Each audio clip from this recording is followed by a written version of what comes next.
मैं पहले भी एक बार मीरापुर मेरा आना हुआ था और तब मैं सिर्फ आपकी बेटी के हैसियत से आई थी। आज आप सबकी दुआओं के बदौलत एक पार्लियामेंटेरियन की हैसियत से भी आपके बीच में आई हूँ। लेकिन पहले मैं आपकी बेटी हूँ और बहन हूँ, और आप लोगों से हमारा जो ताल्लुक है वो वोट का तो है नहीं क्योंकि एरिया अलग हो गया, लेकिन दिली लगाव है, दिली ताल्लुक है।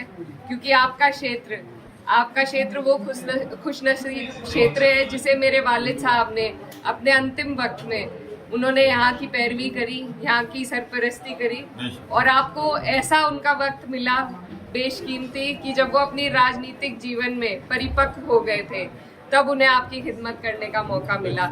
इसीलिए मुझे लगता है कि आप लोग उन्हें आज भी अपने दिल में जिंदा रखते हैं, उन्हें याद करते हैं, और बस यही ताल्लुक है, वहीं से ये डोर चली आ रही है।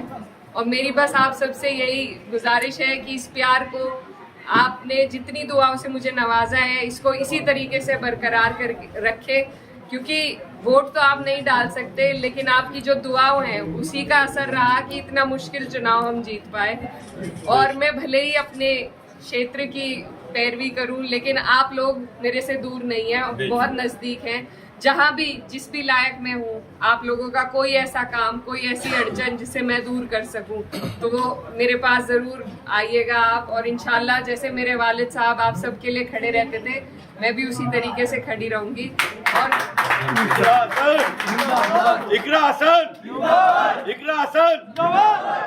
और जिस तरीके से संसद में मैं अपने क्षेत्र की आवाज उठाती हूँ, आप लोग भी दूर नहीं है। मैं कोशिश करूंगी कि मेरी जो लड़ाई है, मेरी जो आवाज है, उसमें आपका भी हिस्सा रहे, आपके लिए भी मैं आवाज उठा सकूं।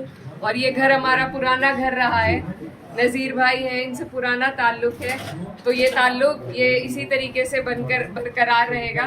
और क्योंकि राजनीतिक प्रोग्राम तो नहीं है, पर फिर भी ये कहना चाहती हूँ कि जिस तरीके से इस चुनाव में हम लोगों को सफलता मिली, पार्टी को सफलता मिली, तो अब बस सभी में जोश है और बस कोशिश यही करनी है कि आने वाली 27 में सरकार को आपको और हमें मिलकर बदलना है। क्योंकि जब तक सरकार नहीं बदली जाएगी तब तक आप और हम कहीं ना कहीं पिसते रहेंगे। तो इसलिए जरूरी है कि अभी से आप अपने जहन में इस बात को डाल ले कि जब मौका आएगा तो यहाँ से हमारे राष्ट्रीय अध्यक्ष अखिलेश यादव जी के हाथों को आपको मजबूत करना है।